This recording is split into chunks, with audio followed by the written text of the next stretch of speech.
All right, Fact Check This Podcast, episode 30, and the fight for 15 returns. Or maybe it never went away and they just stopped talking about it because they have more important things like trying to get rid of Trump for the past 4 years. But isn't it interesting how now that Trump is officially gone, they are able to turn away from every narrative of the last 4 years and get back to business as usual. They're talking about reopening everything. That COVID is COVID is on the way out. We don't need to use that as an excuse to wreck the economy anymore. Now we get to move back to the fight for 15 and raising the national minimum wage to $15 an hour. And it's as if they haven't already done enough to completely wreck small businesses, to tank the economy, to destroy the food service industry, everything with their COVID lockdowns. Now they're going to move away from the COVID lockdowns so they can go back to the original proposition for wrecking the economy, which is a national $15 an hour minimum wage. And don't get me wrong, there are some parts of the country that probably need a $15 an hour minimum wage. Okay, let me rewind. There is no minimum wage that should be mandated by the government, period. And minimum wage laws are counterproductive. If you want to talk about systematic racism, the origination of minimum wage laws is just almost 100% rooted in racist behaviors. The war on drugs and the minimum wage laws are totally racist in every fucking way, and they're the things that get pushed the hardest by the left. Like, oh my god, I'll post I don't know if I posted it the other day or not. I've got a link to an article that is brilliant on it. I'm almost 100% positive I posted it the other day, and I'll include it in the show notes for the podcast itself, and I'll put it on the Facebook. I'll link it on the Facebook page. But good lord, like everything about the way they construe these laws is terrible, and there are always, and I don't want to call it unforeseen effects of these laws, because it doesn't take a high degree of just like basic understanding of the way things work to figure out that they don't accomplish what they are meant to, and that they have very clearly foreseeable consequences and side effects that are going to come into play if they're carried out. Like for the $15 minimum wage, so it was in, I believe it was in Seattle and California during the Obama presidency. They enacted the $15 minimum wages, and in a lot of restaurants, workers were replaced with kiosks. And everybody acted so surprised by that. When people who understand the way the system and the economy and all of that works for the businesses, we had been saying for years, if you do this,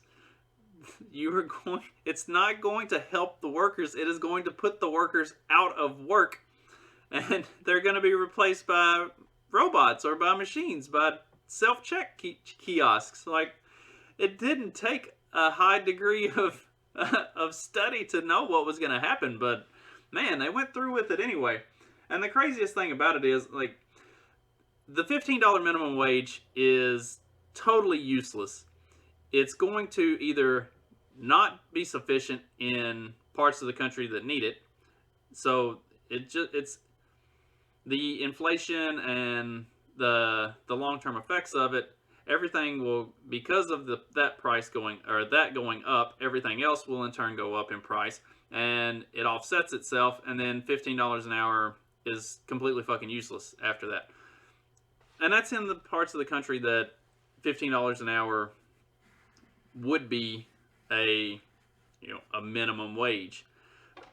There are other parts of the country, like here where I live, that $15 an hour is a good, like, that's a good pay. Like, so if you mandate a national $15 an hour minimum wage, you are basically going to completely destroy all of middle America. Like, everything that is not a sprawling urban jungle is going to be completely wrecked by that.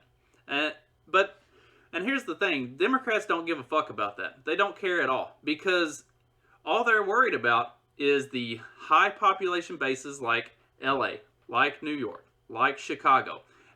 If you look at the election map, those are the places that get them elected. So they push for these policies because that's where the huge population bases are. And if they do this stuff, it appeases those population bases. And damn the rest of the country, because this will absolutely, completely destroy every privately owned business that's not in a New York City or a Los Angeles or a Atlanta or a Chicago. Like, if you are not already in a massive urban area that already probably pays your employees $15 an hour anyways, it's going to completely destroy your business. Like, you will see a total shuttering of all small businesses because of this. And I am absolutely convinced. I'm about to go full conspiracy theorist on this, and I don't care, because if you think about it, you'll see the validity of what I'm about to say. So what's happening here is it makes 100% sense for the government to enact these types of legislations, because it will completely shutter small businesses. It will completely destroy the food service industry.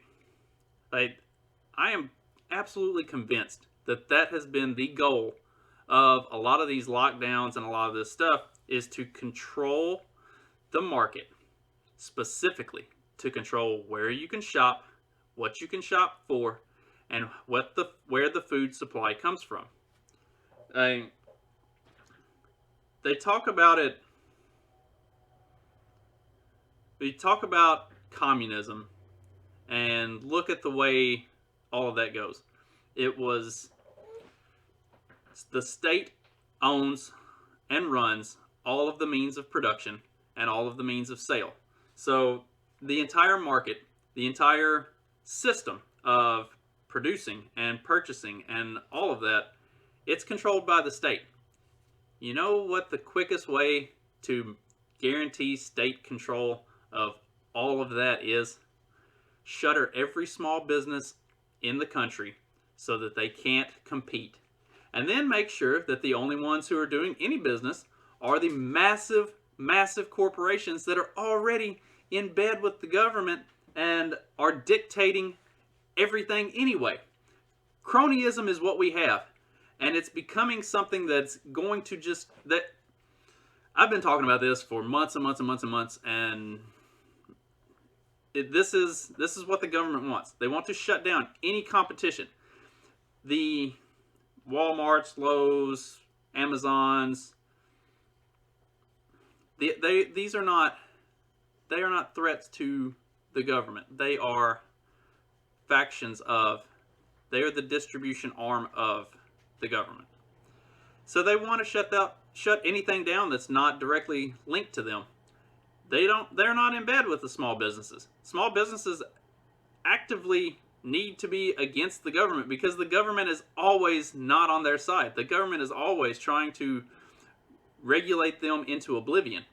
So it only makes sense that as a government, if you want to enact totalitarian control of everything, you need to get rid of all small businesses. Just wipe out all the competition, and then your bedfellows are the only ones who can run things. Another thing about communism was the bread lines. They control the means of production for all food, and they control the distribution of all food. So how do you control the distribution of food, wipe out the restaurant industry. Don't let people have the opportunity to go eat what they want, when they want, where they want. Make sure that the only way they get their food is by whatever approved means the government has laid out for you. That's it. I mean, I'm not saying that we're going towards communism. I think we are actually moving in a direction of something way, way worse. Communism for us. So I've talked about this multiple times, not necessarily on the show, but with friends and stuff like that. The Communist Manifesto was an interesting read. And in concept, it's not a terrible idea. My problem with communism and everything that Marx had come up with was that it is very immature and very naive. Because anytime you have the opportunity for a state of some sort to hijack control of things, that's exactly what it's going to do. And so my problem with communism is not necessarily the ideas behind the Communist Manifesto. It's the actual implementation of it that has completely and totally failed at every turn. And I mean, that is proven throughout history. Communism, socialism, none of it fucking works. It's all failed. It all destroys everyone and everything that it touches. And what we're moving towards here in the United States is something way, way worse than that. This is totalitarian fascism at its core. Like, the state is about to take everything. They're going to dictate everything. It is seriously 1984 coming to fruition right here before our very eyes. And half the country is cheering it on and wants it. That is a fucking embarrassment. And continuing with the theme of the totalitarian takeover of the United States and the horribleness that that's going to bring about, but the next part to look at in making drawing the comparisons to 1984 is look at the big tech and mainstream media and the way they are working together and trying to silence any opposing voices that are out there in basically online anywhere at this point. I mean, that's what it's coming down to. Like, they are trying to silence literally anyone on the internet who does not agree with whatever their narrative is. And like, this shit is scary. This is really scary. And this is something that people should be absolutely totally concerned about. Because for as much as you might not have liked Donald Trump or any of the things he said, like, allowing all of the big tech companies to just completely silence him is not a good precedent to be set. Like, if you don't like what somebody says, just fucking ignore them. You don't have to listen to them. And the people who do listen to him that are going to act like complete psychopaths, it's not 74 million people. It's probably not even 4 million people. Like, the ones who are going to go that extreme, they don't make up a significant group. Like, for all him inciting violence, the guards stood down and let those people into the Capitol building. Like, if you've got the opportunity to walk in, why the fuck not? Go take some selfies, act like dumbasses. Like, clearly they were not, they didn't have some malicious intent. They were a bunch of dumbasses that stumbled into that opportunity and just did what dumbasses do. But the way the media spins everything, like, what you're seeing right now is the mainstream media has the lowest levels of trust that it's ever had in history. Nobody trusts anything that comes out of ABC, NBC, CBS, Fox News. None of them. The Atlantic, the Washington Times, or the New York Times, like all of these big newspapers, even the Wall Street Journal, and the ones that are like supposed to be credible and reputable, like the USA Today, CNN, none of these mainstream media networks have any credibility or reliability or trustworthiness anymore. And the American public is showing that. YouTube channels with people just talking, like I'm talking right now, get more views than CNN or any of these mainstream media networks regularly. And that scares the shit out of them because they can't control the narrative on those channels. They can't dictate what people are saying and what's being talked about. And that's where the coordination with big tech comes in. Google, Amazon, Apple, Microsoft. The corporate press, mainstream media, and big tech are the ministry of truth in the 1984 society or world that we are very, very quickly moving into. They are the propaganda arm of the government. And if the government narrative is being ignored because people aren't paying attention to what news sites are putting out there, then you need big tech to come in and regulate and control what's being said, which means remove Donald Trump, remove Alex Jones, eventually remove everybody that has a dissenting voice so that the only people who can talk. Remove Parler. Like, if you don't like the platform because it's silencing you, make your own platform. So somebody made their own platform and then they removed that too. It is a scary precedent that's being set, and it's all the propaganda arm of the government trying to control what you hear, what you know, what you see. We've seen it with the fact checkers. The fact checkers go through and they add all of these stipulations to everything that is reported out of context or misconstrued, or this has been edited. Well, so I saw a video on the out of context and all that stuff. There was a video of Joe Biden like mumbling and stammering and wandering around on stage and then leaving. And the warning that was put on the video was that it was heavily edited. The only thing that was edited about the video was that it was cropped out from like it was just a segment that was cropped out at the end after the official interviews and everything had ended, and he was just kind of left to his own devices. So it wasn't out of context. It wasn't heavily edited. It was something that they didn't want you to see because it was after the official interviews had ended, but like it still exists. There was nothing fake about it. It wasn't doctored or anything. It was just him. And so they've been adding these fact check tags to everything for years now, because if the narrative doesn't fit what they want it to, they need to explain why it doesn't fit and why you shouldn't trust it. Like, the whole thing is all about trying to control what you see, what you know, what you think. They want that headspace. They want to be in your brain, making sure that the only thing that's going on is what they want to go on.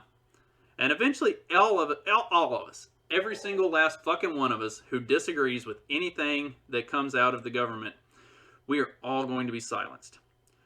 They want you to start, I mean, they're talking about like re-education camps effectively. Like anybody that voted for Donald Trump that they want to have a list of these people so that they can have some sort of sensitivity training or whatever. It's fucking re-education camps. Like they are trying to brainwash us to do what they say because we clearly don't agree with them already. And that means if you're not on that list, you are a fucking sheep. You are part of the problem. Like, if you're not on every government list right now, that means you are worthless to society. Like, when the end comes, you will be the one helping usher it in. Like, we've got to wake up and see what's going on. See what's right in front of our fucking faces and get out of it. Like, if you trust them, if you are reporting on your neighbors, if you are reporting private small businesses for stuff, like, you are a piece of fucking shit. This is how they control it. They turn people against each other. They drive the narrative. They drive the message. There's You've seen it this weekend. There is all kinds of reporting going on that all of these capitals are going to have these mass violent insurrections that are going to happen, and they're deploying National Guard and everything to all of them. If you, as a government, are so fucking terrible that you have to be concerned that there is going to be mass violent insurrections at every state capital, maybe it's time to turn around, look yourself in the mirror, and say, what the fuck did we do to push these people to this point? And instead, they won't do that. They don't care. They don't think they're in the wrong when half the population rises up against them. They think that it's us. We're the problem, not them. You're the problem, not them. Maybe it is time for some violent insurrections. I threw it out there a couple weeks ago. I've abandoned the non-aggression principle where it comes to government. We have been actively aggressed upon, and it is time to return in kind that aggression. Be back later in the week. Hope you have a good day. Try not to get arrested. Try not to get kicked off any social media.